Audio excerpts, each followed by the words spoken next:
Don't miss out on important news. Our videos are being deleted. So if you don't want to be cut off from honest news, take a moment to sign up for our newsletter at newsletter.ntd.com so you don't lose access to NTD.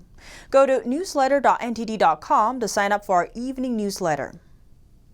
Texas and Louisiana are suing the Biden administration for allegedly refusing to take custody of illegal immigrants convicted of serious crimes.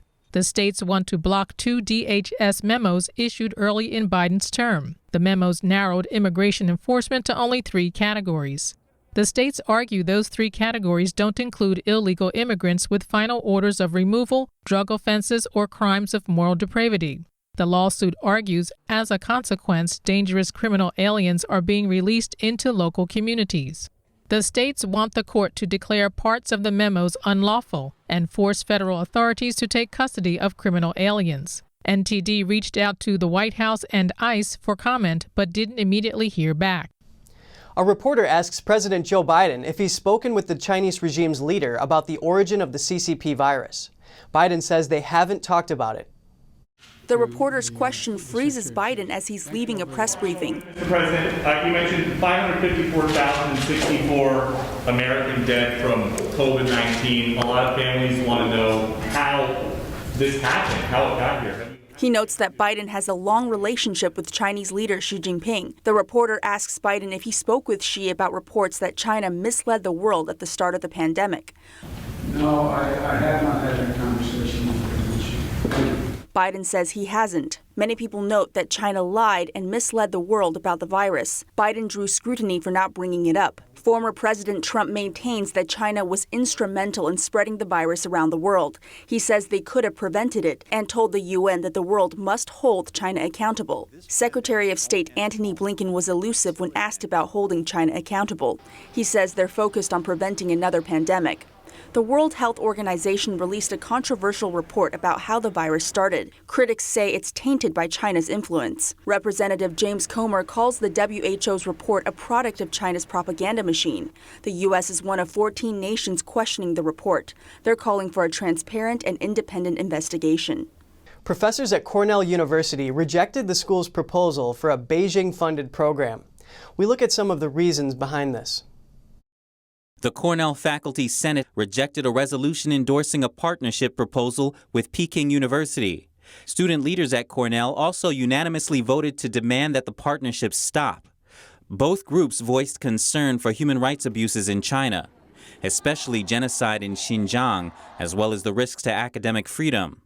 Could you imagine such a regime in which academic freedom also existed? And that problem is so serious that we tend to combine the two. The partnership proposed involved a joint degree program paid for by the Chinese Ministry of Education. The Washington Free Beacon reports that in the 5 years to 2019, Cornell raised at least $27 million from China. According to the outlet, the new partnership with Peking University could bring in up to an additional $1 million annually. However, some professors worry that their institution values lucrative relationships more than their moral principles. In effect, many faculty felt that the Chinese government was purchasing the legitimacy that a connection to Cornell would offer. In recent years, the U.S. has become increasingly concerned about influences from the Chinese regime coming into American campuses, with the government and other institutions considering especially how to maintain academic freedom. We just have to cut ties with China. That means, for instance, no Confucius Institutes. That means no joint programs with China. And that means no Chinese campuses of American universities in China. Bensel and another faculty member introduced new resolutions that will strengthen the role of the Faculty Senate in deciding future partnerships with all authoritarian countries. How are your swimming skills? I ask because the top-paid lifeguard in LA is raking in almost $400,000 a year. Is that enough to make you want to change careers? Here's NTD's Colin Fredrickson with the report. Government spending watchdog OpenTheBooks.com has found that dozens of lifeguards in LA County are making 6 figures per year, or at least they did in 2019, the most recent year available.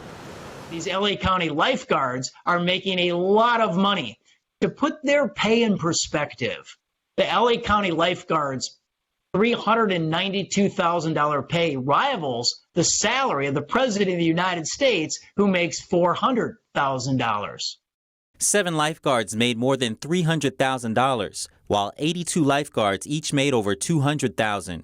Over 30 lifeguards made 6 figures in overtime pay alone. They're part of the LA County Fire Department and are considered first responders. So these lifeguards are actually Los Angeles County employees, and so they're paid for by the taxpayers of LA County. And let's face it, these lifeguards in LA, they're milking their taxpayers like dairy cows. Most of the highest paid lifeguards were men. OpenTheBooks.com also found that Medal of Valor winners didn't necessarily make more money for saving lives, but they were still making 6 figures. We think it's outrageous. These positions are highly coveted. Every single year, thousands of people try out for the new spots, lifeguard corps on the LA County beaches. There is no way taxpayers need to be paying this type of salary. The watchdog also found that lifeguards made a lot more at the beach than at the pool. The highest paid pool lifeguards made about $47,000. OpenTheBooks.com got their numbers from Freedom of Information Act requests and data listed at Transparent California. We reached out to the LA County Fire Department and various lifeguards, but no one was willing to comment. Colin Fredrickson, NTD News. Let's turn our attention to health and well-being now. Just as smoking accelerates aging, eating some foods can slow it. Here's our health reporter Gina with the details.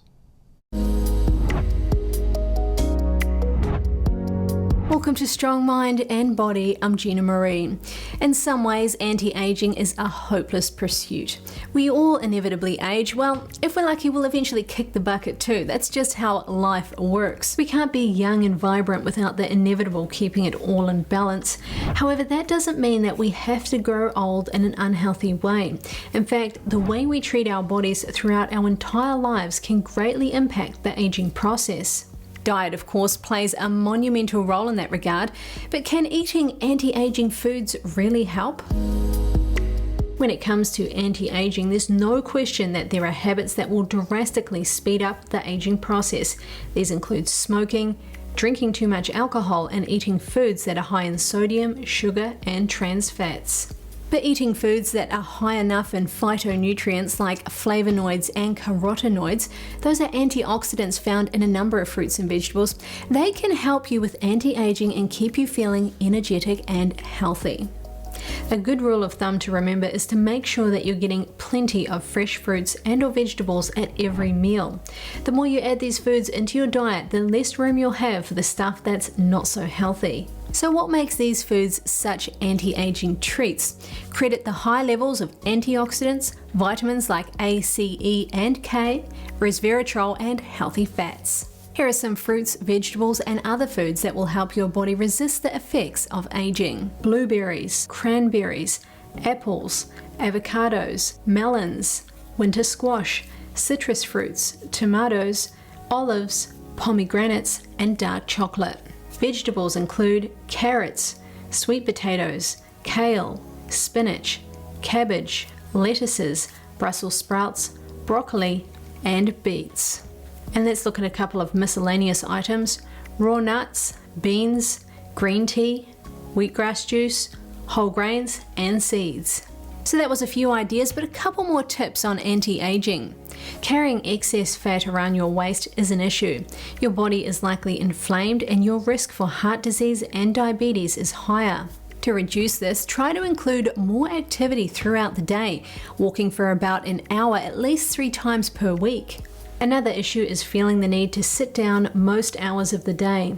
Sitting for more than 6 hours per day can worsen symptoms of existing illness while leading to weight gain that further increases inflammation. If you are always tired, you may want to try implementing sleep hygiene or dietary changes. And last but not least is frequent troubles with digestion. Regular diarrhea, cramps, or bloating can signify that your gut is in trouble, especially if it's happening after nearly every meal. Poor gut health can be a sign of inflammation, which means your immune system is heavily taxed. You can fight against this by including more fiber-rich fruits and vegetables, along with probiotic foods into your diet. Thanks for watching.